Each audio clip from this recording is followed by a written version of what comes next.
from Hollywood and the four corners of the world. You asked for it. Starring Rich Little.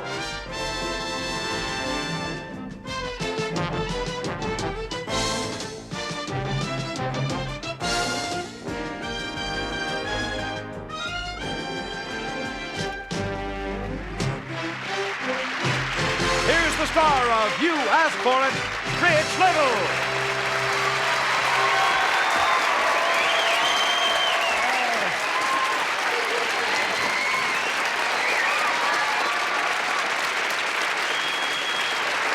And welcome to the only show on television that takes you around the world in 30 minutes just because you asked for it.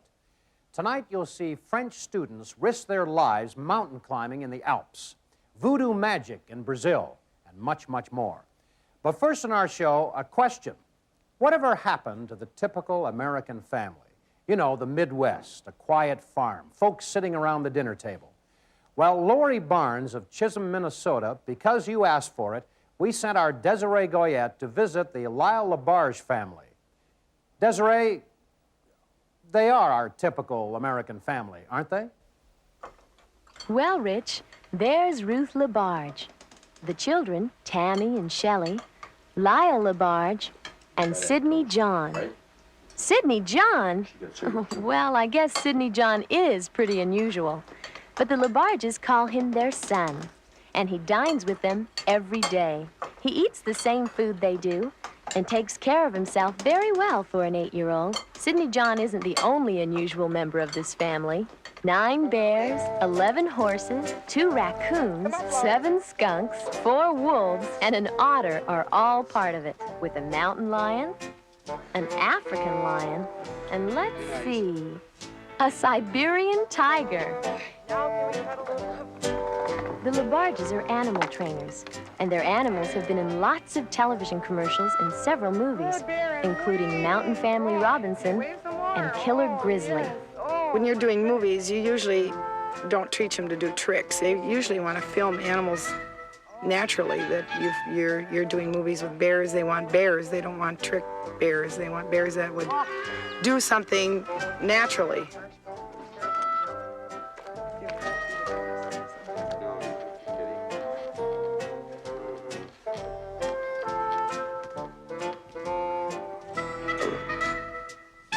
Most of the animals live outside year-round because they're used to climates like Minnesota's. But the chimp and the lions have house privileges all winter long. Old MacDonald's farm didn't have the problems of this place. Bears who want to be carried. Come on, Bonnie. Come on, baby. A chimp who drinks beer. No. No. Down. A spoiled tiger who won't take no for an answer. Or an otter who needs a security blanket of all things.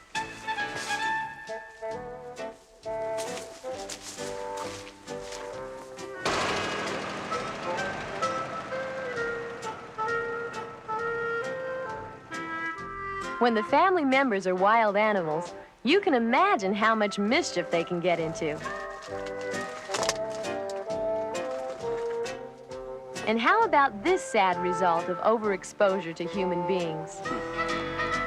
But the LaBarge family animals are sure having a good time, and all because Lori Barnes, you asked for it.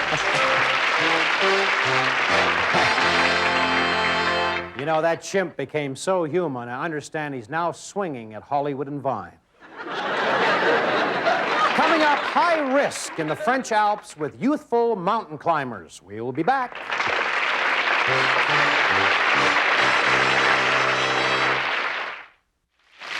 And now back to Rich Little. The rocky cliffs of the French Alps are an awesome challenge. Climbers risk their lives hanging thousands of feet above the rocks with only a rope to support them. People who climb these rugged cliffs and want to come home to talk about it go through a very rigorous training course at Chamonix, France. We sent our Janet Langhart to the Alpine Mountain Climbing School because Michael Pioni of Reno, Nevada, you asked for it. Rich, 13-year-old Arnaud and 14-year-old Christophe are about to join an elite group today as they face their very first test as a mountaineer here at the Club Alpine Mountain Climbing School. With Christophe and Anu is their teacher and guide, Patrick Jeannot, one of the most famous climbers from the Chamonix Valley. The three of them will attempt their final assault on a 10,000-foot climb, facing a variety of hazards. But it's all part of the Alpine Mountain Club's way of teaching youngsters to enjoy nature by getting a real close-up view.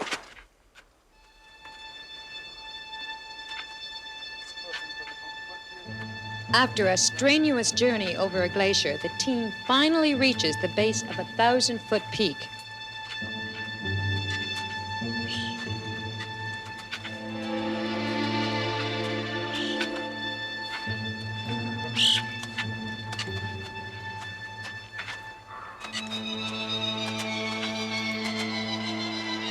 Patrick leads the way as the boys work their way up the sheer ice face.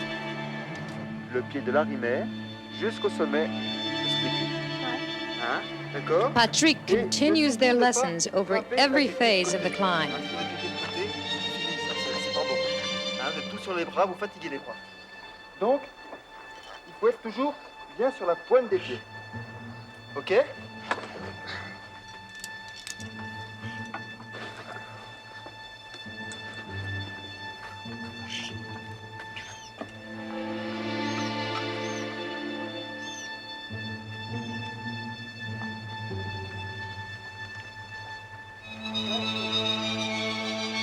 Allez, tout de suite.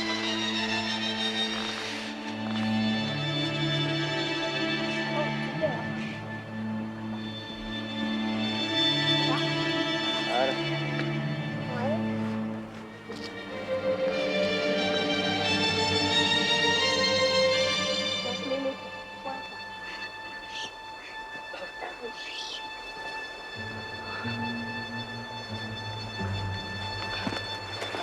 Surtout pas tes genoux contre le rocher. Faut bien que tes fesses soient décollées vers là. D'accord, oui. Voilà, viens vers moi, viens. Voilà. OK? Regardez-moi cette étoile, regardez-moi ça. Ça, voilà. Regardez là-haut.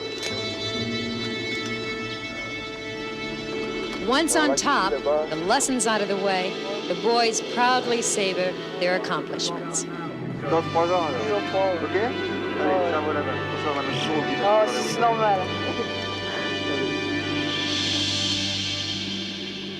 We got up here the easy way, but Christophe and Anu probably had more fun. And why not? They've just had their first real taste of an alpine mountain high. I'm Janet Langhart in Chamonix, France, and I'm here because Michael Piani. You asked for it! Janet Langhart getting high in the Alps. You know, during the 50s, the original You Asked For It pioneered the concept of reality shows. Here tonight and every night to help us relive some of those most exciting classic moments from those days is the host of the original show, Mr. Jack Smith. Jack.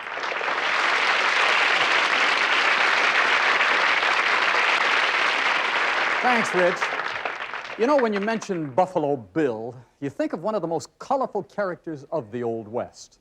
Now, over a century ago, this man was as big as you can get. And this classic film features Happy Jack Horner, who appeared as a bullwhacker or a bullwhip artist with Buffalo Bill's Wild West show way back in 1899. Now, in 1956, because you asked for it, we filmed the trick that Jack Horner used to perform with Buffalo Bill. And here are those astonishing stunts.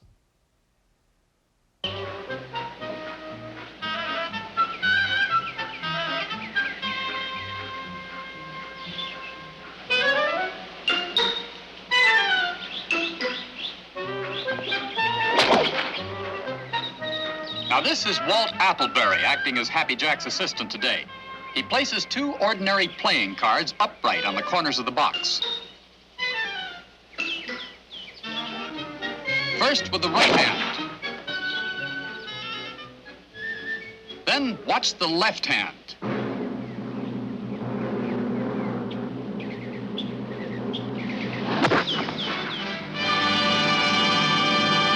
Now, Happy Jack tells me it was easy to get behind the 8-ball in the Old West, but an old-time whip artist had an answer for that, too.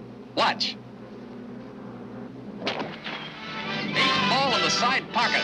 That is, if there were a side pocket. Now watch that in slow motion.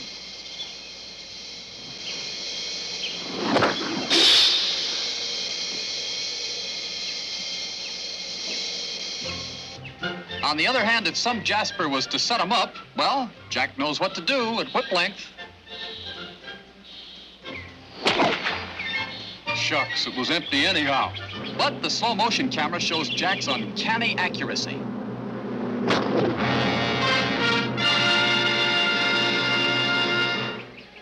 Now these are ordinary pebbles, smaller than the tip of the thumb.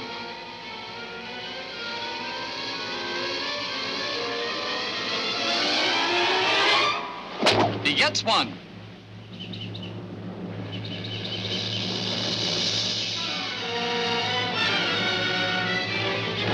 And in slow motion, the other. Hey, were we complaining about that glass being empty a moment ago? Well, it isn't empty now.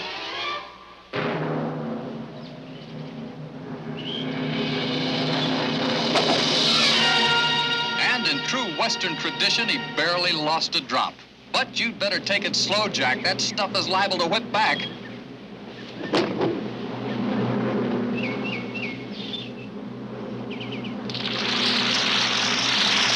Buffalo Bill's Bullwhacker. You asked for it. A sharpshooter with a bullwhip, a vanishing breed of amazing Wild West artists. But we saw one of the greatest because you asked for it.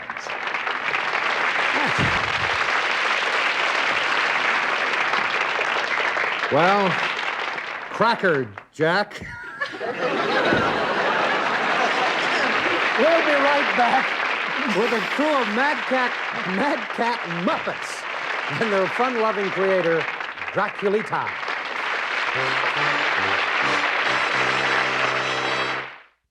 Now back to Rich Little. Erna Goody is a Romanian gypsy who survived both the Nazi and Russian occupations and escaped to freedom. She brought to America her sense of humor and her talent as a puppet maker. To see how she combines them, our Desiree Goyette visited her in San Diego. Because Jim Mochaki of San Diego, California, you asked for it. Yes, I'll give you now your bottle. Little bunny, there. That's a good little bunny.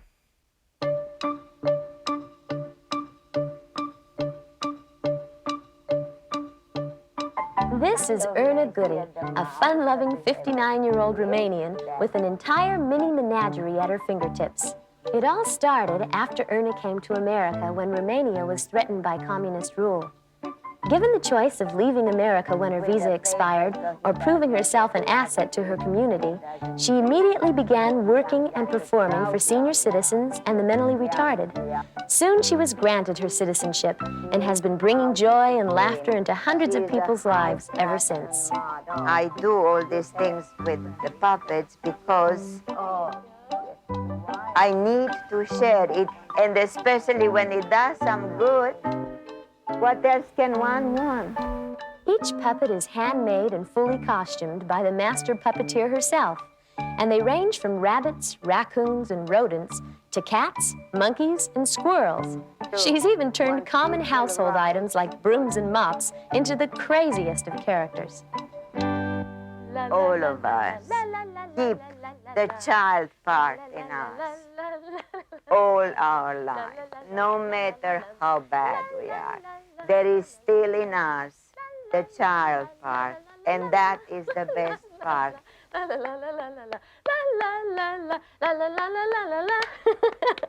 Bravo, that was very, very good.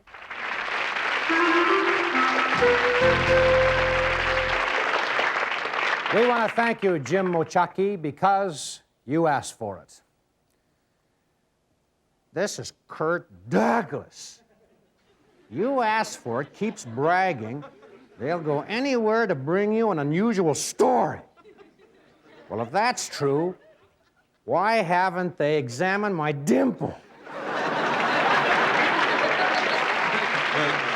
Now, if you know of any unusual person, thing or place like my dimple, write to You Asked For It, P.O. Box 1980, Hollywood, California, 90028.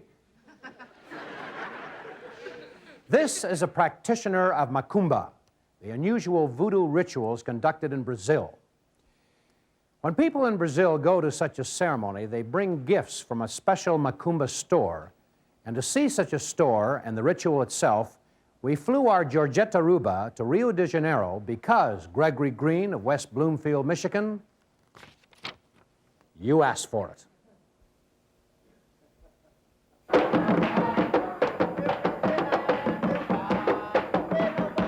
Rich, some call it voodoo, some call it black magic. But here in Brazil, it's known as Makumba, and it starts in a store like this one. Now, you may never think of coming to a Makumba store, but there are over 600 of them in the city of Rio, and they sell everything needed for the ritual. We'll take this to the ceremony to entice the spirits to join us.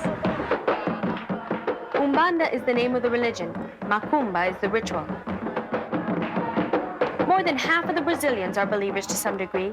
And if you came to Rio on the night of December 31st, you would see the beaches filled with people dancing wildly under the light of fireworks in Makumbas to greet the goddess of the sea. But tonight, she comes to a Makumba temple in the suburbs, where she will greet us personally. Inside, the dancing and singing begins as we meet the leader of the temple, a woman called the Mãe de Santo.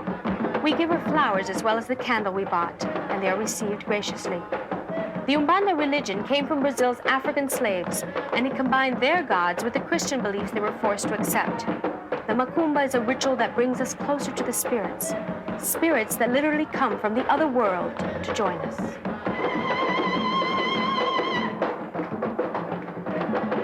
The first to come are the caboclos, or old African men, whose spirits enter the bodies of the older, experienced members of the group, men and women alike. Caboclos, by the way, love to smoke cigars, and they stop dancing to light up and enjoy the company of their earthly friends. But then the time comes for Iemanjá, goddess of the sea, who has come into the body of this woman, and she sings with joy as she greets the congregation.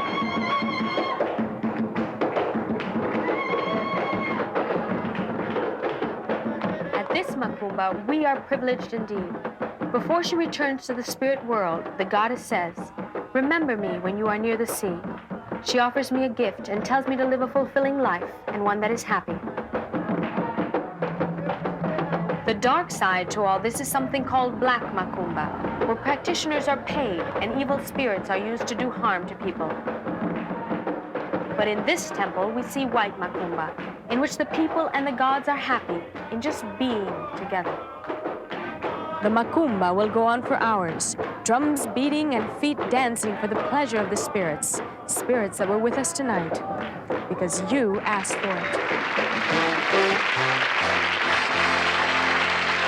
White Magic Voodoo, an amazing look at some amazing people, all because you asked for it.